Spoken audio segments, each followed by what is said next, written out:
What's going on, Packers fans? Aaron Nagler here, joined by CHTV contributor Rex Shield. Rex, how you doing this afternoon? I'm doing well. Free agency has, or at least the legal tampering period has officially begun as of a couple hours ago. Yes, sir. Not getting a whole lot of work done today, but that's fine. It's obviously an exciting time for the the NFL offseason. So no doubt, altogether doing well. A lot of hitting refresh on Twitter, I would imagine. That's kind of my MO this morning and into the afternoon. But I wanted to talk to you a little bit about the draft, and more particularly RAS, something that Packers fans will undoubtedly be seeing mentioned quite a bit if they haven't already, both on Twitter, in articles, when it pertains to prospects coming up in the draft, guys that the Packers might be looking at and what their, quote, RAS score is.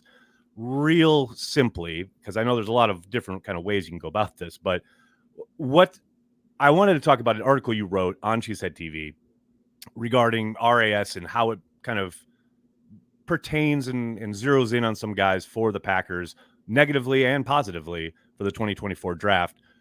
30,000 foot view. What do you say when people ask you, what is RAS and why should I pay attention? Sure. So it's relative athletic score. It was invented by MathBomb on Twitter or X. And essentially it takes four components. So it's a composite size, composite speed, composite explosion, and composite agility. So the higher the score, the better. So if a guy has a RAS of 2 or 4, means he didn't test great at the combine.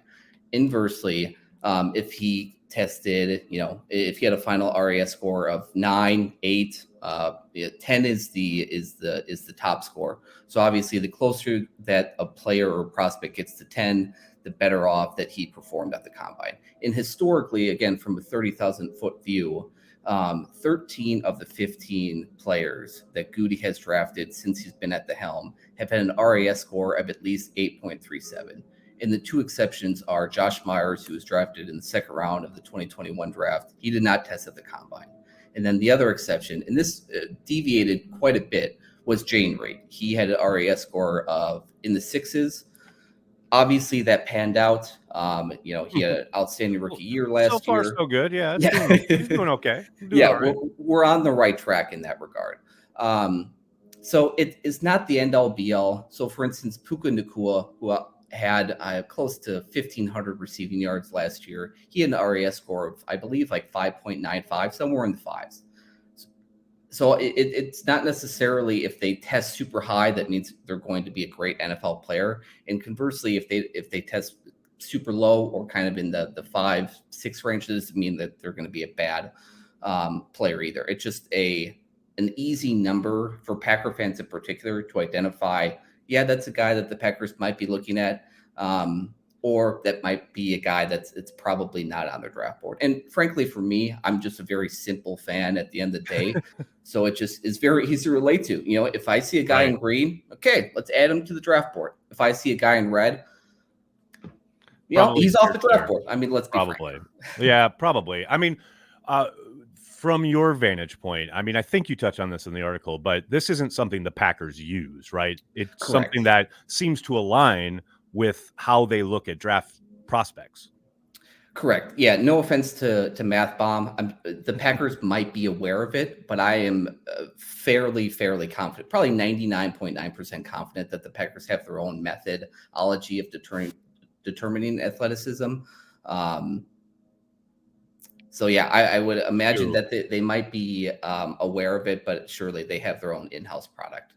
It's interesting, too, when you look at – I saw this, I think last week I was doing some reading, and a high percentage of Pro Bowlers and All-Pros seemingly come from the upper echelon of RAS scores, like when they were drafted. So it does – again, it's not going to correlate directly to, okay, if you have high RAS, that you are going to be a good player.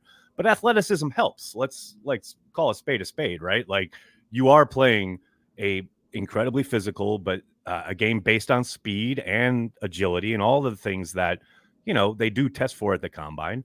It's not like I just sometimes feel like the conversation from the side where they're like, oh, the combine doesn't mean anything. Athletic testing is for the birds, etc.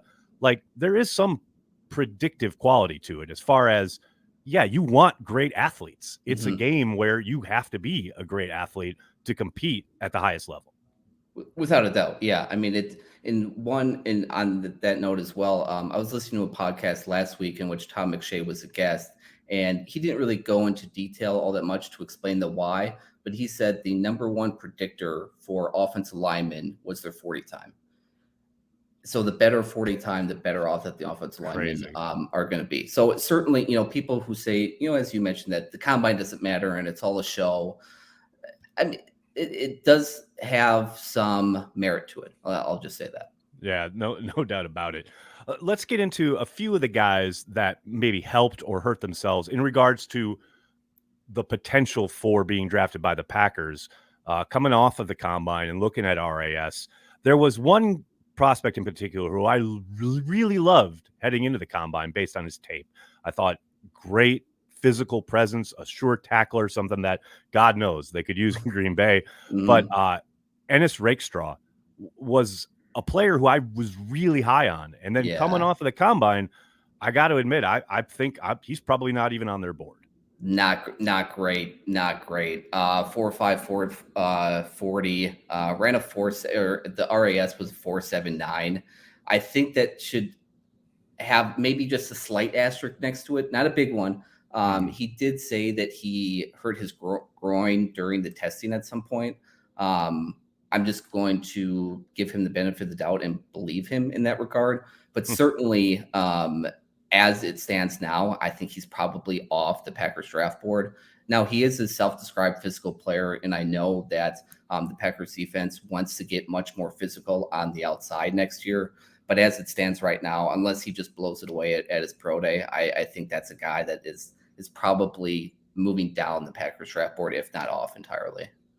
There's another guy I really liked heading into the combine who, I didn't really think the Packers would entertain drafting him, but if they were going to, it would be because he tested off the charts, and he certainly didn't do that. That's Devondre Sweat, the defensive lineman from Texas, probably a two-down player, so it's hard to justify taking him probably early in the draft. But again, I love his game. His tape is great. He's a dominating presence in the middle there.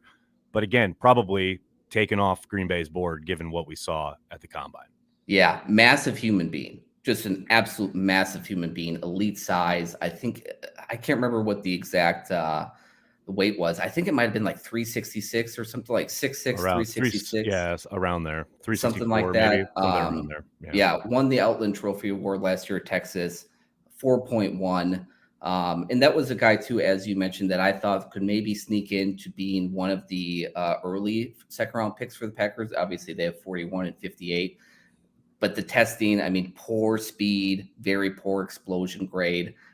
I would be shocked if the Packers use one of their second round picks on him. Now switching over to guys who maybe helped themselves. You've listed several here. I want to highlight a couple. In first of all, Quinan Mitchell. He's a guy who I wasn't very familiar with, and then you wrote about him, and now I'm like, oh okay. What do you see in Mitchell, and how did he help himself in Indianapolis? Yeah, so he had a 9.75, very high RAS score. He left Toledo as the program's all-time leader in pass deflection, so obviously he's not afraid to get physical. He had 20 bench reps, the most among cornerbacks. So that is a guy that certainly will be taken in the first round. And we can talk all day and night before the draft about how, he might not be there when the Packers pick. I think that's a guy who is going to be in that conversation about he might not last until the Packers pick at 25. That's certainly a guy that will be on their radar. And with cornerback in particular, I mean, that's a position that a lot of people have talked about of how big of a need is it? And Right. I think that it's a need nevertheless. How big of a need really is it? I think it kind I of think depends on that's who an you talk immaterial to. conversation. I see this stuff all the time too, and I'm like, it's corner. Did anyone pay attention last year when the Packers were talking about having champagne problems when Eric Stokes would return, and Right. then literally they're down to like the scraps basically of their depth chart the second Yes. half of the season? It's like injury and other things in the league can change kind of the landscape of your cornerback room real quickly. you can never have enough. You're playing 3 every down 75% of the time by default. You're Correct. almost always a nickel these days. It's like corner's always a need. It's a premium position and it's always a need. So to me, like I'll never understand the idea that, yeah, no, corner's not much of a need in Green Bay. It's a need in every NFL city. 1000%. And going back to your point as well about the league primarily being nickel, I mean, we saw in the Super Bowl Isaiah McDuffie, who was a first round pick, Right. one of the best cornerbacks in the league, and he was playing nickel quite a bit. And last year at nickel, at times we had Keshawn Nixon. No offense to him, all pro punt returner. They got to get better though. They got to get better. 1000%. And if Stokes can return to what he was during his rookie year, that's great. That's an unknown right now. Like full stop. If he can get healthy, that's great, but that's a big if. A huge if. One other guy you highlighted who I'm curious to look at, a guy I haven't really done a lot of kind of tape work on yet, running back, Trey Benson. Mm-hmm. Now, we know A.J. Dillon is going to be allowed to hit the market, Yep. Undoubtedly probably fielding calls as we speak. Mm-hmm. And we know they got to do something with Aaron Jones' contract, but the running back room is clearly going to have some kind of makeover. It's going to look very different. How does Benson fit in Green Bay, and what did he do in Indy to help himself? I think he fits in very well. He's a 2-dimensional back. He was the only player in college football last year to have an 80-yard rushing touchdown and an 80-yard touchdown reception. He had over 1,100 total yards last year. He's got elite speed, right? A sub 4.4, and overall he had a 9.77 RAS. There's going to be quite a bit of discussion about whether or not it is worth it to pick a running back in the second round. From what I've seen right now, he is in that second round range. And then I think kind of drops off a little bit. So it seems like him and Jonathan Brooks from Texas are kind of 1 and 2 right now in terms of the running back ranks. Obviously, a lot can change from now until the draft. But I think if they want to go get their guy, I think that's Trey Benson would be a guy that they would probably have to get in the second round, and the RAS would align with the Packers trend. See, I know Brooks. I'm very familiar with him and really like his game and would love for him to be a Green Bay Packer, which means they won't draft him. So Benson is a very good alternative. Yes. I like this idea. That works out very well. Rex, I can't thank you enough for the time, man.